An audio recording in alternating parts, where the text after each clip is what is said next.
Okay, so this is a Pinot Grigio. I have deliberately selected this as the first wine in your calibration tasting in order to demonstrate what a simple wine should look, smell, and taste like.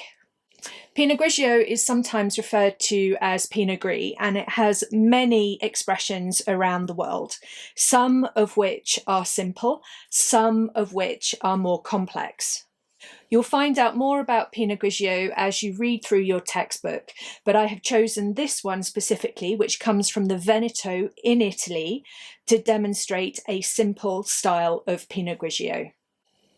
It will help you understand how we use the systematic approach to tasting to assess a very straightforward, very simple, very fruity style of wine, and then we can build on it from there, looking at some of the other characteristics that you might find in other expressions of different grape varieties and different styles of wine. Okay, so let's look at the appearance.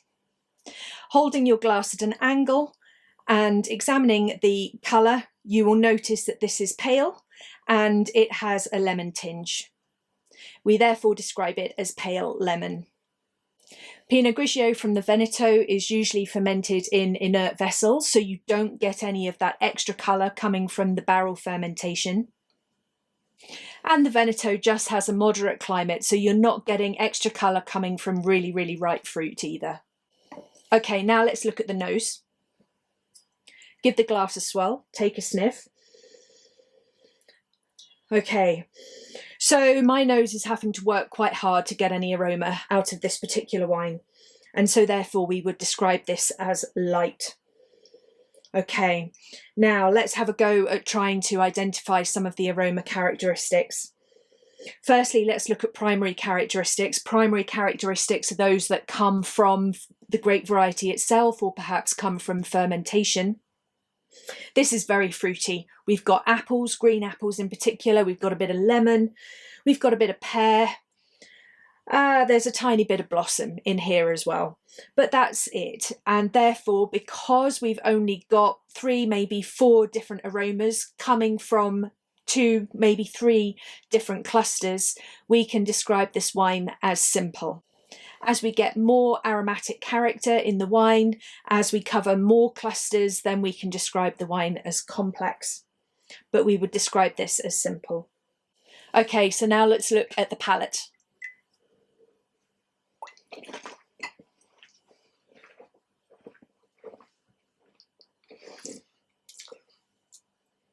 Okay, it's dry. It's light-bodied. It's not got a huge amount of acidity. I would have said that it's got a moderate level, medium level of acidity. There's no tannin. It's a white wine, and typically in white wines we don't get tannin because they don't have the skin contact during fermentation, so none of those tannins are extracted from the skins. Medium level of alcohol, about 12% ABV. And again, flavour intensity I would describe as light. There's nothing more on the palate than there was on the nose. We're talking about the same fruit characteristics, that bit of green apple, there's a bit of lemon in there, there's some pear, and there's some blossom. I would possibly add a bit of peach as well. So it's a slightly peachy characteristic on the palate that I wasn't necessarily getting on the nose. Okay, secondary characteristics. There are no secondary characteristics in this wine. As I said just now, it was fermented in inert vessels, not in oak, so you don't get the vanilla, the cedar, the coconut, those sweet spices that you might get from barrel fermentation. There's not a lot of lees work going on here either, and there's no dairy notes evident from malolactic fermentation. It's very crisp, it's very green fruit focused. There are no tertiary characteristics. Tertiary characteristics are characteristics that develop as the wine ages, and this is all about fresh fruit aromas. Tertiary characteristics might be dried fruit or nutty notes. There's more information in your book, and of course the lexicon has quite a few tertiary characteristics listed on the back. Those flavours aren't particularly persistent, and so therefore I would describe this as having a short finish. Okay, so now we've been able to gather all of that information, we can start to draw our conclusion about the quality of the wine.